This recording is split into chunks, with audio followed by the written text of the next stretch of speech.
Win big with new DRF All Access past performances. With one best-in-class product, you now get all 3 past performance formats. Go to DRF.com and use coupon code 1FREEPP for a free single card today. Hi everybody, Dan Illman, Mike Beer here at beautiful Del Mar for Breeders' Cup 2024, and the Saturday race of the day is, of course, the Grade 1 Breeders' Cup Classic. It's the richest race in North America, and let's take a look at this field. It's an overflow field with Rattle and Roll on the also eligible list. $7 million is the purse for the Classic. They're going 1.25 miles, and Mike, this is a field where it kind of all revolves around City of Troy. A, is he as good as they say he is? And B, the bigger question, can he handle dirt? Major questions for this horse to answer. But you know what, Dan? We're talking about, we've talked about the handicap division in North America all year long, about how just no standout, no real stars.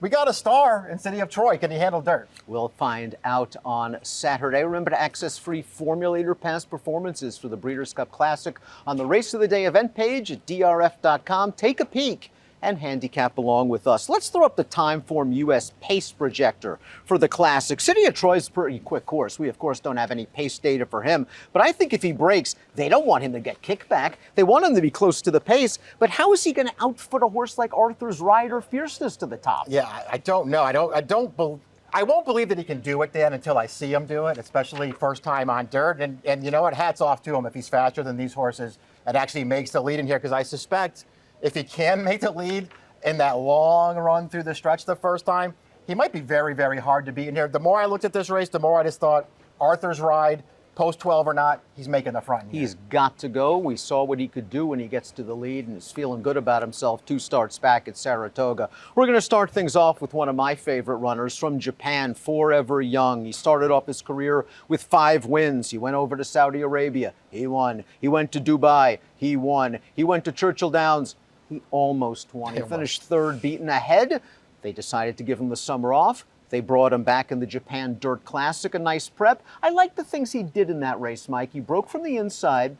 He was able to get to the 2-path early in a great prompting position, and then he finished it off under a drive like a horse that might have needed the race. Just seemed like a prep. I'm with you. I liked what he did in there too, and I also liked what he did before he came over here to run in the Kentucky Derby. There was obviously a lot of buzz around this horse when he got here. I thought he acquitted himself very well in that race, sort of bumping off of Sierra Leone several times through the stretch run and then just missing in there. This horse ships back with a prep under his belt, not facing a killer field here. Great post on the inside. He's super dangerous. See, I was just going to ask you, sometimes we make too much of post positions. Forever Young's inside post, I'm not sure is absolutely great, because if you do recall earlier, they were saying maybe he doesn't like kickback. Yeah. And breaking from the rail, last time he avoided the kickback, he got to the 2-path, he didn't have to worry about it. From here, he's not fast enough, I think, to get outside horses. Yeah, all right, that could be true, Dan, and I guess we'll see how that all plays out, because I think you're right. I do remember that was a sort of a sticking point with him when he came over for the Derby. This horse is now at the end of his 3-year-old campaign. He's got 7 starts under his belt. If he can't handle kickback at this point, he gets what he deserves. I believe he wears a hood again. Highland Falls is the number 2, and Brad Cox always was very high on this horse. He shipped him out to Southern California for only his 5th race, the Big Cap, and he ran 4th, beaten by Newgate that day. He won the Blame 3-back, but it was always like maybe he was underperforming. He had kind of a sneaky trip when he was 2nd behind Tapit Trice 2 starts back, and then he put it all together. Let's watch the Jockey Club Gold Cup on September the 1st, where he got close to a very fast pace, which was set by Arthur's Ride. He puts Arthur's Ride in the rearview mirror, and he keeps going to beat 3 of the same horses he'll face on Saturday. I mean, this is good stuff from Highland Falls in here. Again, it's really the first time in his career, and it's not like he's got a ton of races, but it's the first time that he was aggressively ridden from the start. They went right after Arthur's Ride in this race, made him work for it, took over from that horse and kept going through the stretch. It was a very strong performance. It came over this exact distance. He's bred to be at least this good, and he probably still has some upside. 30-1 on the morning line. Is that some kind of a joke? This horse can win this race. Here's the 3-year-old sensation from overseas, City of Troy. He's won 6 of 7. He's won 3 in a row, all Group 1s, all going long, but all on the turf. When we look at his pedigree, of course, he's by Triple Crown winner Justify, but Justify's been an exceptional turf stallion thus far in his young career. And when you look at the female family, isn't it all grass? Yeah, he's bred to be a turf horse, but these connections are, they're dying to get one of their top runners to win a race like the Breeders' Cup Classic just for the stud value.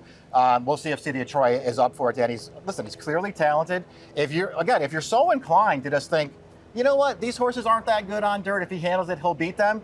I don't know how hard I'd argue with it. I'd also just wouldn't bet him at a short price, win or lose. That's the problem. You have to take the short price. Yeah. If he was going to be a price, it'd be an interesting long shot because you might have questions about some of the others. Mixto is the number 4. Like mile and a quarter races at Del Mar, so does Mixto. Here's his win in the Grade 1 Pacific Classic last time out. He was 22-1. Phil Serrano, who we'll see later on in the card in the Breeders' Cup Dirt Mile, is on the lead. Mixto grinds him down. He has improved since Doug O'Neill added blinkers once again to the equation. Yeah, I mean, it's a good performance last time. He had a really, really nice trip winning the Pacific Classic last time. He got it done. He did earn a new top figure for the performance.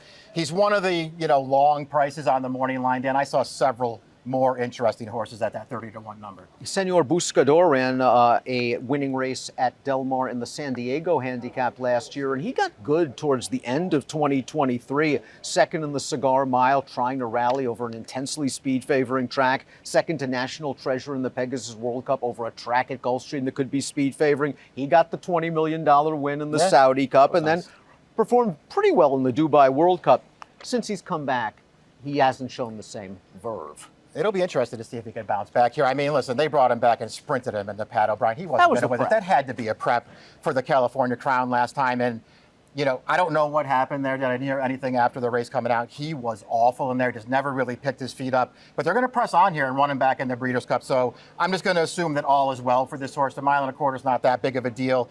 I mean, I don't know what kind of trip he can work out here, Dan. He's a good horse. He's an underrated horse. I don't think he's the best closer in this field. Dermo Sotogake finished second in last year's Breeders' Cup Classic. He's the second of 3 Japanese entrants in this year's Breeders' Cup Classic, and he's getting blinkers on with a hint of speed. Remember, he wired the field in the 2023 UAE Derby, and he was close to a fast pace in last year's Classic and stayed for second behind White Barrio. He's the kind of horse that sometimes can be his own worst enemy because he's quirky and he's got, he's temperamental. He didn't run very well last time out off the layoff. Maybe he needed it. It doesn't seem like his 3 most recent starts so far since he come back this year are that good. I mean, I guess we'll see what happens as they ship him over here and put blinkers on him. All I can say about him, Dan, is I didn't really like him that much when he came over for the Derby last year. I did not think that he ran that well in that race. They came back for the Breeders' Cup Classic at the end of the year.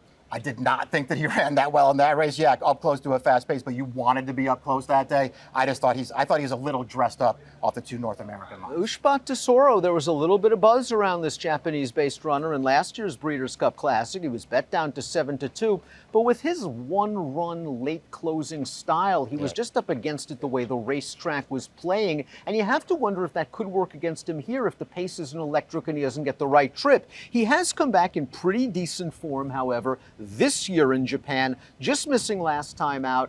This is a horse that if you believe his late run and he's not going to fall too far back, he can kick with these horses. Yeah, I feel the same way about him. He actually was, to me, his Breeders' Cup Classic last year maybe a little bit underrated. Of course, he did come into that race in really, really good form with 6 straight wins leading into it, and then he ran well that day. I kind of feel like he's still in good form, though, Dan. They gave him a little break after Dubai. He got his prep in. Now he comes here. He's going to have to find a trip in here and come running late. Pyrenees goes out for Cherie DeVaux, winner of the Pimlico Special. 3 starts back. Distance is no problem for him. Then had the tables turned on him by Kings Barnes, who he upset in the Pimlico Special in the Stephen Foster. He's been campaigned lightly since then. They ran him in the Jockey Club Gold Cup. He ran just fine to Highland Falls. I thought Highland Falls ran better. Yeah, Highland Falls did run better in that race. Pyrenees ran fine in that race, but overall he got a good trip into a fast pace, and he was only second best, but there's nothing wrong with that performance, Dan. This horse got a big, long layoff of a year plus, came back, 4 wins, 2 seconds in those races. He keeps getting better every time Cherie DeVaux sends him out there. I don't think the distance is an issue for him. He's 30-1 on the morning line. I'm using this horse. Here's Fierceness, last year's Breeders' Cup Juvenile winner, last year's 2-year-old champion. He did bomb in the Kentucky Derby, but he's bounced back just fine. With wins in the Jim Dandy and this performance in the Midsummer Derby, the Grade 1 Travers, where he sat in a very comfortable position on the outside under Johnny Velasquez, made a run on the turn to get to the front, and is just going to hold off the superstar filly Torpedo Anna, one of 2 next out winners to emerge from the Travers. Batten Down would come back and win the Bourbon Flight with a 99 buyer. Good performance from Fierceness. Proved that he could get the 1.25 miles in this race. He did prove that he can get it, though. off of what I thought was a pretty soft trip. That pace was not fast. He just sort of sat on the outside, had the jump on his main rivals in there. And it's not like he was finishing super strongly at the end of that race, Dan. I mean, he got the job done in there. Listen, I don't want to knock fierceness. He's a really nice horse. This pace is going to be faster in here. How is he going to deal with it? That's the main question. As far as I can tell, disagree with me on this. Please, disagree with the others. This horse has encountered one really fast pace in his life. It was a Kentucky Derby. He was awful in there. I feel like this pace is going to be fast, and this horse is 3-1 on the morning line. No, thank you. But you could also make the argument that he's more mature now. Good. He's much more relaxed in the early stages of his races, and he doesn't necessarily need the lead or even be that close to the fast pace. Tracking slow pace. Fair. We'll find out how much he's matured and how much of it is Saratoga, because he really seems to do great work over that race course. You're right. Tapit Trice is up next, and he's done some good things in an underrated career. Tampa Bay Derby and Bluegrass winner as a 3-year-old, third in the Belmont and Travers also that year. It took Todd a long time to get him back to the races. And Tapit Trice last year was always his worst own enemy, at times at least. Missing the break, not really exact, pulling maybe at the most inopportune times. Todd brought him back, and in the Monmouth Cup, Highland Falls had a little bit of a trip, but Tapit Trice covered a lot of ground off the layoff and won pretty easily. The Jockey Club Gold Cup was the race we expected to be the coming out party. He set a beautiful trip behind a hot pace, and he was awful. We were ready to write off Tapit Trice. Wrong again. Here's the win in the Woodward last time out, despite missing the break, despite being a little bit green. He runs down Skippy Longstocking, who went fast on the lead. Yeah, had to stay inside there, and I guess he had to steady a little bit around the 5/16 pole. Tapit Trice did, but he got room with time. Really liked the late momentum that he closed with there, Dan, to get the job done in that race. Now they're going to stretch him back out in distance here. I'm starting to wonder if he really, really likes these longer distance races. Maybe he's just a little bit better when they go shorter and he gets some pace to run at. But you know what? He should have some pace to run at here. It's been close, but no cigar for the 11 Sierra Leone, who has the fastest time form U.S. late pace rating. He is a one-run closer. He won the Risen Star. He won the Bluegrass. He came this close to winning the Kentucky Derby, and since then, somewhat frustrating. The Belmont, the Derby, the Jim Dandy, kind of drifting in at times in some of his races, not running at certain points in some of his races, being outpaced at the wrong possible time in some of his races. He ran third in the Travers as the favorite last time out behind Fierceness. He was bumped pretty hard going into the first turn. I think got banged off the rail a little bit. And I was pleasantly surprised that he was a lot closer to the pace, albeit the pace being slow. He got to the outside, he was running on at the end, and what I liked best was he at least kept a straighter path than what we've seen. He's getting a much better race flow here. Didn't like the way the Travers set up for him, along with all the other stuff that you just mentioned there. Am I starting to get a little tired of him? I am, but I could make the argument that Belmont, the Jim Dandy, the Travers, none of those races set up great for this horse. The last time this horse had a setup was the Derby. He ran great that day. Prior to that, it was the Bluegrass. Fast early, slow late. He came running. I don't want to give up on this horse, Dan. I'm trying not to think that 12-1 is a pipe dream. I feel like this horse always gets bet, but that's a good price. Sierra Leone, the number 11, again, the fastest time form U.S. late pace rating. Arthur's Ride popped some gigantic buyer speed figures over the summer. A 111 and a second level allowance race going 1.25 miles at Saratoga, and then he blew him away in the Whitney. Just a career-making performance for him, albeit over a muddy track. A lot of people were expecting similar things in the Jockey Club Gold Cup. He went to the front. Highland Falls was pushing him. Highland Falls ran right by him. It was a really disappointing effort, but the fact that the great Bill Mott is keeping the faith, I think, is a good sign, and this horse could get to the front. Yeah, agreed. It's a disappointing effort last time, only because Highland Falls went on with it and won the race. This horse, I mean, he was under pressure every step of the way. He was also down on the rail. May not have been a great place to be on Jockey Club Gold Cup Day at Saratoga. He just got a little tired at the end after getting no breathers in that race. The prior two races are really, really strong, Dan. He looks to me like he has to be on the lead to be at his best. I think they're sending here. Newgate, the number 13, might be the best older horse you've never heard of. He won the big Cap 3 starts back, beat Subsanador, who of course recently won the California Crown over Newgate. Newgate went to Dubai. I kind of liked him that day. He didn't run very well and he never looked comfortable. He was off for a while. Bob brought him back in the California Crown and he ran okay. Speed was doing well most of the day. National Treasure made the lead. Subsanador had a pretty good trip. Newgate was running on at the end, Do you think he hung just a little bit at the end, or maybe he was feeling the effects of the layoff? Yeah, it feels like I just wanted to be lenient, Dan, just because he was off such a long Right. layoff there, and he was on the outside the entire way in that race, and I thought he stayed on reasonably well. I actually felt like it was maybe a little bit of an underrated performance. You have to remember, too, you talk about, the best older horse you've never heard of. This horse basically never got a 3-year-old campaign in. He was all done in February last year, and then he comes back this year. I think he's just starting to get good. I like that the blinkers are on. Baffert has made equipment changes in big races in the past with success, and something tells me they're going to try to be very aggressive out of the gate.